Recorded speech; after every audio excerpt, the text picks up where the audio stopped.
दूर देश में भी है वैसे भारत से, महाराष्ट्र से। प्रभु जी अभी यूएसए में रहकर वहाँ के मंदिर में सेवा कर रहे हैं। तो प्रभु जी काफी प्राचीन भक्त है हमारे मूवमेंट के, हम एक प्रकार से कह सकते हैं। मैंने पूर्व में भी कहा था, आज पुनः कह रहा हूँ कि परम पूज्य श्रील भक्ति रसामृत स्वामी महाराज और श्रीमान गोविंद भक्त प्रभु, देवर आश्रम मेट्स, वो दोनों एक ही साथ एक ही समय इस्कॉन बेलगाम के आश्रम में रहते थे। तो आप समझ सकते हैं, आप इससे अनुमान या अंदाजा लगा सकते हैं प्रभु जी कितने पुराने या वरिष्ठ भक्त है। तो अभी तो हमारे प्रति गुरुमा जी के लिए, सभी के लिए, हमारे परिवार के लिए प्रभु जी का विशेष प्रेम है। परम पूज्य श्री राधानाथ स्वामी महाराज जी के सीनियर डिसाइपल्स में से एक है श्रीमान गोविंद भक्त प्रभु। और जैसे गुरुमा जी कहे कि उनका एक विशेष इंक्लिनेशन है, एक विशेष उनकी रुचि है, एक उनका विशेष रस है श्रीपाद रामानुजाचार्य और हमारे चार संप्रदाय के आचार्यों के प्रति। तो प्रभु जी गुरुमा जैसे कह रहे थे, that is why you are the chosen one. क्या इसीलिए आज प्रभु जी का एक प्रकार से चयन हुआ है कि हमारे बीच प्रभु जी उपस्थित है और प्रभु जी आज का जपा टॉक डिलीवर करेंगे। तो सभी भक्तों से अनुरोध है, काफी महत्वपूर्ण विषय पुनः पुनः हम कह रहे हैं, श्रीपाद रामानुजाचार्य का आविर्भाव दिवस। तो सभी भक्तों से अनुरोध है, अभी जप को थोड़ा विराम दीजिए। And we would like to request praise Govind Bhakt Prabhu kindly begin to this japa talk. Thank you very much. Thank you.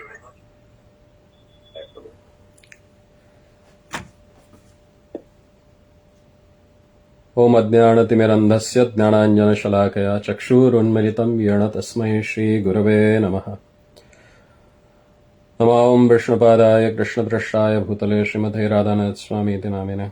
नमस्ते राधानाथ स्वामी प्रभुपाद कृपामूर्तये कारुण्य विनय गुणसम्पन्न मम उद्धारक प्रभो। नमो ओम विष्णुपादाय कृष्णपृष्ठाय भूतले श्रीमते लोकनाथ स्वामी इति नामिने। नमस्ते लोकनाथ स्वामी नामरस्य प्रदायिने प्रभुपाद कृपादाय मम निस्तारक गुरुः। नमो ओम विष्णुपादाय कृष्णपृष्ठाय भूतले श्रीमते भक्तिवेदांत स्वामी इति नामिने। नमस्ते सरस्वती देवे गौरवाणी प्रचारिणे निर्विशेष शून्यवादी पाश्चात्य देशतारिणे। वाञ्छाकल्पतरुभ्यश्च कृपा सिन्धुभ्येव च पतितानां पावनेभ्यो वैष्णवेभ्यो नमो नमः। यो नित्यम् अच्युतपदाम्बुजं युग्मरुग्म व्यामोहिता तद इतराणि तृणायमेने अस्मद्गुरो भगवतो अस्य दयैक सिन्धो रामानुजस्य चरणौ शरणं प्रपद्ये। श्रीमते रामानुजाय नमः। So it is wonderful opportunity for us to glorify one of the greatest acharya of Vaishnava Sampradaya, Sripad Ramanujacharya. There are many things to glorify about his activities, especially that he has given us the principle of devotion, unity and equality. And we can see in Hyderabad now they have built a big statue of equality, which represents this Vaishnava Sampradaya is meant to unite everyone and give them an equal platform where they can perform wonderful devotional service to their Lordship and attain the ultimate object of our life, that is love of Godhead. So Sripad Ramanujacharya, when he appeared in this world, that era was very conflicting actually. In the 11th century AD, South India experienced religious ideological conflict. There was Buddhism, Jainism and Hinduism were fighting to claim their superiority by projecting the others as inferior. Jains and Buddhists rejected the supremacy of Vedas and its philosophy. They did not believe in the theory of Vedas being apaurushaya, that is not created by human being. Jainas and Buddhists also rejected the Vedic deities, demigods, gods, and the practice of worship. Each one claimed their religious supremacy over the other, and the Vedic religious beliefs became suspectable. And lot of conversations took place. And now also we see people are getting converted. Why? Because they don't have a real knowledge. And it's happening since ages. It's not that it's now only. And whenever such a kind of a things happens, then the real acharyas, they come.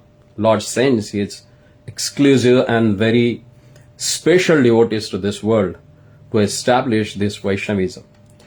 See, whoever born in this world or this material universe is Vaishnava by birth. You may be wondering why I'm saying that. Vaishnava means who is signed by Shankha and Chakra on his body, And if you see all our hand, everyone, whoever born, any caste, any creed, any nationality in this world, everyone has these two symbols in their fingerprints. Everyone's finger staff has a Shankha and Chakra. So whether he is a Muslim, whether he is a Christian, all they are ensigned with the marks of Shankha and Chakra on their bodies. So by birth, all we are Vaishnavas, but we have forgotten. And that's why these great acharyas, they come time to time and they establish this our forgotten relationship with the Lord. And even that time when he appeared in the 11th century, within Hinduism, there was like a Shaivites and Vaishnavas, and their ideological conflict was very common. And sometimes it was really, it's on a physical level. There was a fight between Vaishnavas and Shaivas. And it is said that there was one king, Chola king, Adi Rajendra, or they call him Kulottunga Chola. He was a staunch Shaivite, and he tortured many Vaishnavas and even converted them into Shaivism. He forcibly converted them. He forcibly converted even the Vaishnava structure into Shaivites. So you can understand what kind of a society was existing that time when Sripad Ramanujacharya appeared. Those days, many castes were existing in the society based on their occupation.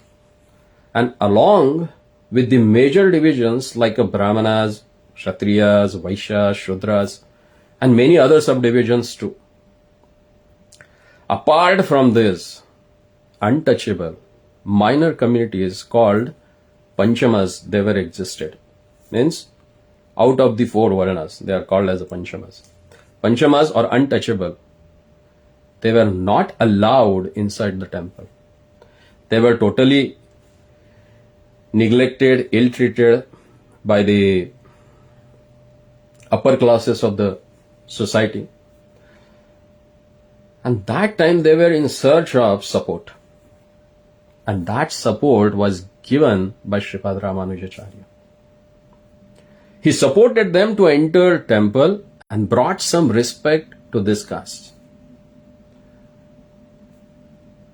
See, the political scenario of South India was also very much disturbed that time, because many dynasties were fighting with each other for the powers and cultural aspect. And because of that, the cultural aspect of the society got suffered, So Sripad Ramanujacharya, he supported and promoted the cultural activities in Karnataka and Andhra Pradesh. And that contributed to the development of South India cultural heritage. In South India, Jainism, Buddhism were becoming popular. Jainism has overpowered the Vedic religion and many followed Jainism. Sripad Ramanujacharya that time became religiously active. And Vedic religion within this, his Vishishta Advaita philosophy in 11th century, and he defeated all the Jain scholars and re-established Sri Vaishnavism. So, Sripad Ramanujacharya, he was on the earth from 1017 to 1117 AD, almost 120 years. He was born in this Chaitra month in Shukla Paksha on this Panchami Tithi in 1017 AD. And he was born in Perabandur, which is 40 kilometers away from modern Chennai in Tamil Nadu.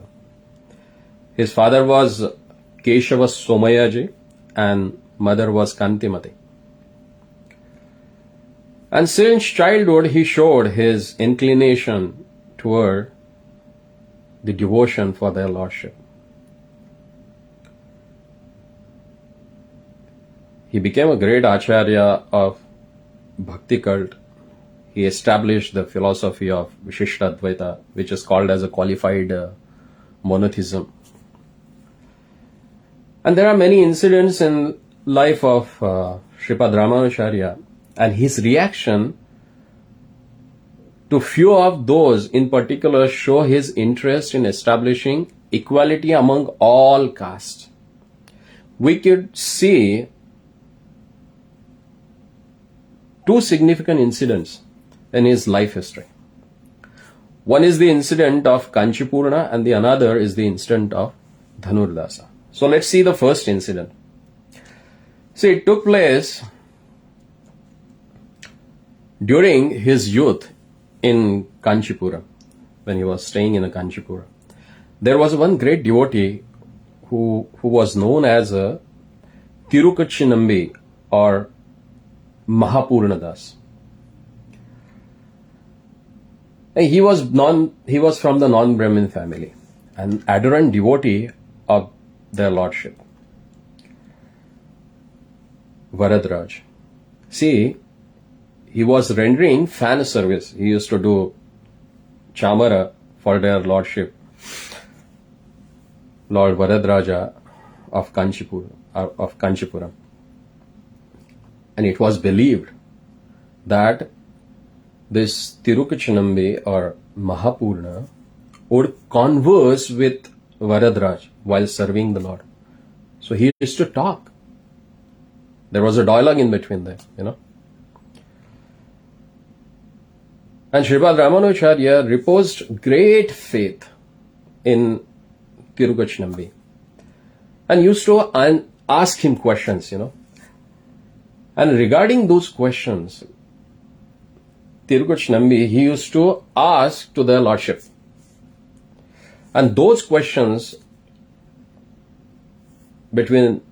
about the relation between Jiva and their lordship, he asked 5 questions. I'm not going into the detail, but those 5 questions become the base of whole Vishishtadvaita philosophy. So those are the questions asked by Sripad Ramanujacharya to Mahapurna, and Mahapurna in his turn, he asked those questions to Varadraj, and Varadraj, he gave those answers. And based on those answers, Sripad Ramanujacharya, he established this Vishishtadvaita philosophy. And because of his so much dedication and love and respect for Tirukachinambi, once he invited him for prasad at his house. And those days, inviting a non-Brahmin to home was not a practice. Even non-Brahmins were not allowed to walk through the path from where Brahmanas used to go. And that time, Sripad Ramanujacharya, as a youth, he invited Tirukachinambi to his home for lunch, for having a prasad. And because of his Guru Bhakti also, Tirukachinambi never denied. He said, okay, I will come. So next day, Tirukachinambi or Mahapurna, he went to Sri Ramanuja's house while Ramanuja was busy with the service in the temple. he used to carry a kalasha full of water for the service of their lordship. So when Ramanujacharya went to fetch a water for their lordship, Tirukachanambi, he went to his house. And the good wife of Sri Ramanujacharya, she respectfully served him, offered him prasadam. After having prasadam, Mahapuna left. So, as she was trained in a rigid and orthodox Brahmin culture, she cleaned all the vessels used for preparing lunch. She also bathed for her own purification and cleaned the whole house with the cow dung as a practice of purification followed at that time. And when Ramanuja came and saw her, he felt very sad for her act. He said that there is no caste and creed for great devotees. All those who took Vishnu Diksha were one. So this is a very important thing. He is the first Acharya who spoke about this. All those who took Vishnu Diksha were one. This shows Ramanuja's outlook toward the Vaishnavism. He believed only in a social class based on occupations. When one becomes an adherent devotee, then there would be no superiority but only equality. Because Lord says, Mamayansho Jivaloke Jivabhata Sanatana. All are my parts and parcel. So, ones who take initiation in any Vaishnava Sampradaya, he should understand that after initiation, everyone becomes at equal. All they become as a part and parcel of the Lord. They become dasa, servant of their Lordship. And that is our real identity. Not I came from Brahmana family, I came from Shudra or Vaishya. That doesn't matter. Ramanujacharya later introduced the Sri Vaishnava Pancha Samasharanyadika. That is the initiation with the 5 sanskaras. Without discriminating caste, creed, religion and nation. See, no Acharya ever did it before Ramanujacharya. Ramanujacharya considered only bhakti rather than caste. So coming in present era, see, we are so lucky. By the causeless mercy of His loving divine grace, A.C. Bhaktivedanta Swami Prabhupada, who followed the footsteps of Sripad Ramanujacharya and came to this present era and established same principle what Sripad Ramanuja established in Bharatvarsha. Prabhupada established that same principle throughout the world. All you agree with me with this particular point? So, this is what we can see the authenticity of teachings of Sampradayas among these 4 Vaishnava Sampradayas. They are non-different from each other. They have a same principle what they follow and give it to everyone. There are a little bit difference in practices, but principle is same. Now the second incident. So this is with Mahapurna, who was untouchable or non-Brahmin from non-Brahmin family. There was another disciple of him, you might have known, Dhanurdas. So Dhanurdas was a low caste, but a true devotee of Sri Ramanujacharya. He had a great love, affection and dedication for the service of his spiritual master, Sripad Ramanujacharya. So, whenever Sripad Ramanujacharya, when he was staying in a Srirangam, every day when he used to go to take bath, while going, he used to take bath in the Kaveri, while going, what he used to do? he used to go along with the Brahmanas, his Brahman disciples, And after taking bath, he used to come along with Dhanurdas. And that was his regular practice. And actually this irritated many Brahmin devotees and they objected it. They said, what is this? We go to take bath to get ourselves purified externally and internally also. And before going bath, you are with us, and after taking bath, you are coming with him. What is this? He is not a Brahmin, he is from a low caste.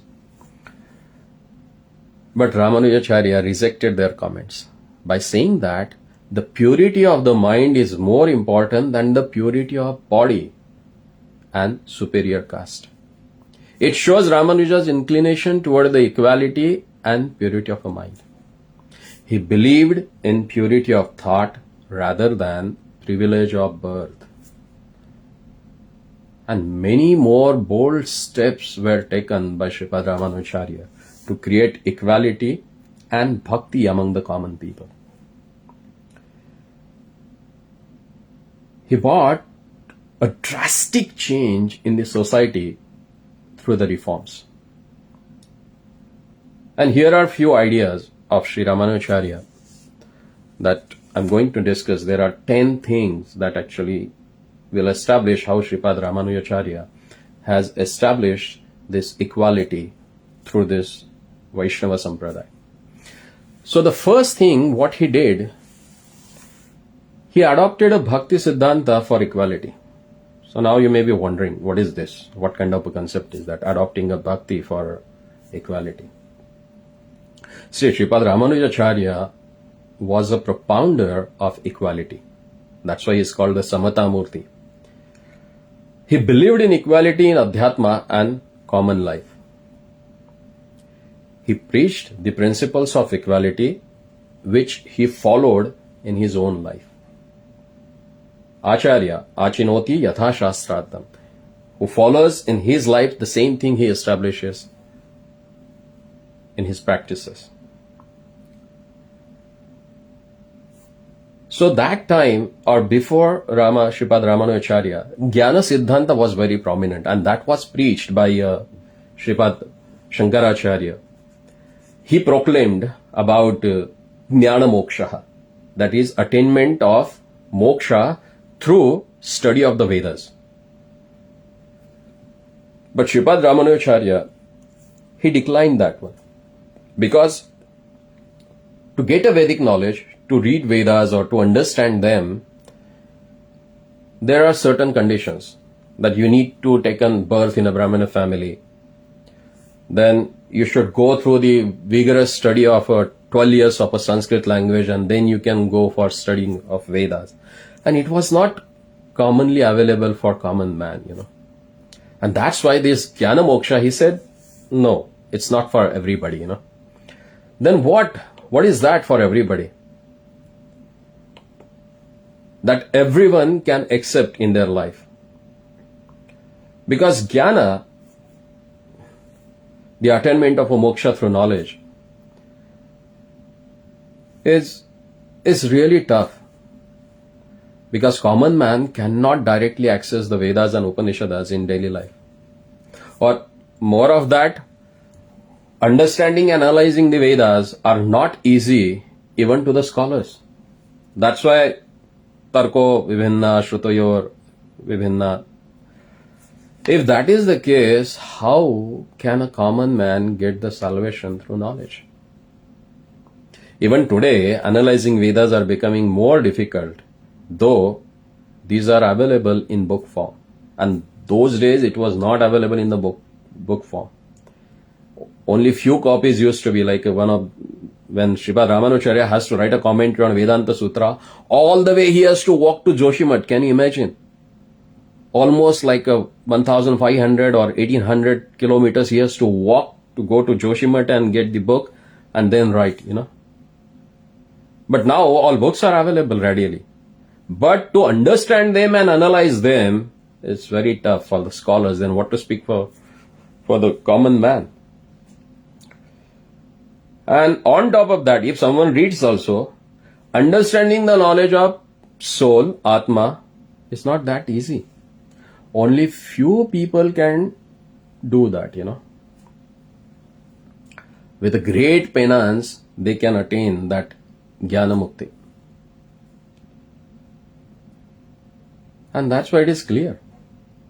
Jnana Marga to salvation was very difficult for common man. Even Lord himself in the Dwapar Yuga has explained that Klesho adhikaras tesham yo avyakta chetasaha. The people who are following the path of knowledge, it's very tough for them to understand it, Sripad Ramanujacharya, to spread Vedantic ethics among the common public, he propounded Bhakti philosophy. He said Bhakti and Sharanagati are the important things to get salvation and to please the Lord. Bhakti means unconditional love towards the Lord. Ananya Bhakti. Whereas Sharanagati means complete surrender to the Lord. And that's the whole Paribhasha Sutra of Bhagavad Gita. The whole Bhagavad Gita goes around the one thing, Sarvadharmana Parityajya Mamekam Sharanam Brajaham Tvam Sarva Papebhyo Mokshyami Mashvacha. That's the philosophy of Bhagavad Gita. That's the Paribhasha Sutra. Like Srimad Bhagavatam has a Paribhasha Sutra, Krishnastu Bhagavan Swayam. All the Akhyan, whatever has explained in the Srimad Bhagavatam, it goes around this one basic principle, Sutra, that is Krishnastu Bhagavan Swayam. So same way here, all these Vaishnava Sampradayas, they go around the one principle, that is Bhakti, unalloyed devotion to the Lord. And that was established very profoundly by Sripad Ramanujacharya. I think I am crossing my time limit. Is there some time that I can go further, or maybe some other time I can explain other things? Maybe 5-10 minutes more you can stretch over. Okay, thank you. By 7:25 we can conclude. Okay, thank you so much. So,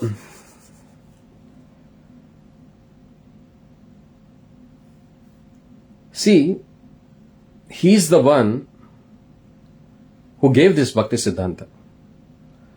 So in Bhakti Siddhanta, everybody can take part even though they are not well versed in knowledge. And we have that wonderful verse from Padyavali that Sripad Rupa Goswami quotes. He says that Vyadasya acharan dhruvasya chavayo vidya gajendrasya ka Yadavopate ugrasya kim paurasham kubjaya kim nama rupa guna adhikam kim tat sudham nodhanam bhaktya tushyati kevalam nacha gunai bhakti priyo madhava. What is very much dear to the Lord is bhakti. Then Vyadasya acharan, what is that Vyada? There are two Vyadas that we know about, Mragari and Ratnakar. All they were able to please their Lordship by devotional service. Vyadasya acharan, they were not civilized, they were uncivilized, but they were able to render devotional service. Vyadasya acharam dhruvasya chovayo. What was the age of Dhruva? There is no age bar for rendering devotional service. From Om to tomb, you can render devotional service. From Om, Dhruva Maharaj started at the tomb. We can see Ajamil is there and Bhishma Dev. Both, they have rendered devotional service to the Lord. So, there is no bar for age. Vidya Gajendrasya ka. No need of any material qualification even. Gajendra never went to Iowa University to finish his PhD and then he got bhakti. No, he was an elephant. But he were able to render devotional service and he prayed in such a way that Lord left Vaikuntha and came to rescue him. So that's the glory of bhakti. And bhakti does not need that you need to be very beautiful, Kubjaya kim nama rupa gum. What is the name and rupa of Kubja? Kubja itself shows that deformed. But she were able to please their Lordship. Kim tat sudam no dhanam. People, they think, if I have some money, then I can render devotion. No need. Athra Vishwa Daridra Aslela Sudama. You are so poor. But Lord pleased with him, Some people, they think, I should be very valorous, then I can do something, Then you say, what is the Purushartha of Ugrasen? By his own son, he was put into the jail,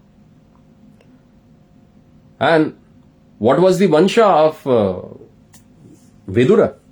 Dasiputra. But Lord, he himself, whenever he used to call Vidurji, he used to call him Mahatma Vidur. Lord, he himself used to address him as a Mahatma. Why? Because of his devotion. So, Bhaktya Tushyati Kevalam Nacha Gune Bhakti Priyo Madhava. This is the principle all Vaishnava Sampradayas. And that was introduced and profoundly brought in front of the society by Sripad Ramanujacharya. See, throughout the India and Nepal that time, this bhakti cult was established and spread like a forest fire. And after that, many great teachers like Ramananda, now the Ramananda Sampradaya is there, and Swaminarayan, they accepted this Bhakti Siddhanta of Sripad Ramanujacharya. And he established many satsangas, and they were known as a Ramanujakutas, as Bhaktivinoda Thakur started with the, what they call? Namahatta. So, he got that idea from Sripad Ramanujacharya, because Sripad Ramanujacharya, he established Ramanujakutas those time.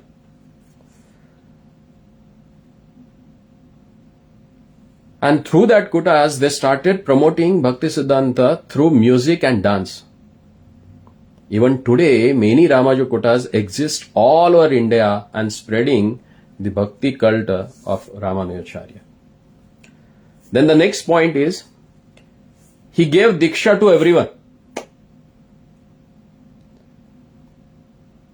See, when Sripad Ramanujacharya wanted to change the social fabric of society in the 11th century AD, he did not just preach it, but practiced it in his own life. And he lived according to that. And one of such an incident is recorded in Varadaraya's Prapannamritam and the other Sri Sampradaya literatures. According to that, Sripad Ramanuja gave Sri Vaishnava Dasa Dika Diksha, that is initiation toward Vaishnavism to Dhanurdasa. Dhanurdas was a Pancham, and his wife was Ponachi. When Ramanuja gave him Dasa Diksha, he wanted to show that his preaching is practical.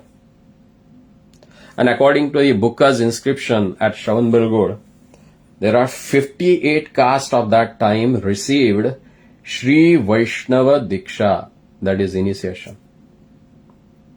In Sri Vaishnavism, all are equal after initiation.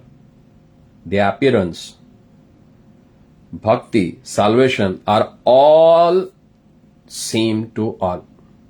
Once if we get initiation, that is Pancha Samskara Samashrayan, we will become Sri Vaishnavas. Whether one is Brahmin, Kshatriya, Vaishya, Shudra or Panchama by birth. But all are same after initiation in front of Lord. All are equal according to Sri Ramanuja. So, Sri Vaishnavism became very popular and it took all the people in its fold. I think I will stop here because there are another 8 points which I can explain about how he established, but it will take another hour and so. So maybe some other time, if they give me a chance to speak about this, I can complete this whole session on that. Actually, this was one of my gurus from Sri Sampradaya who is teaching me Pancharatrika Vidhi. Actually, he gave a wonderful seminar on this particular subject.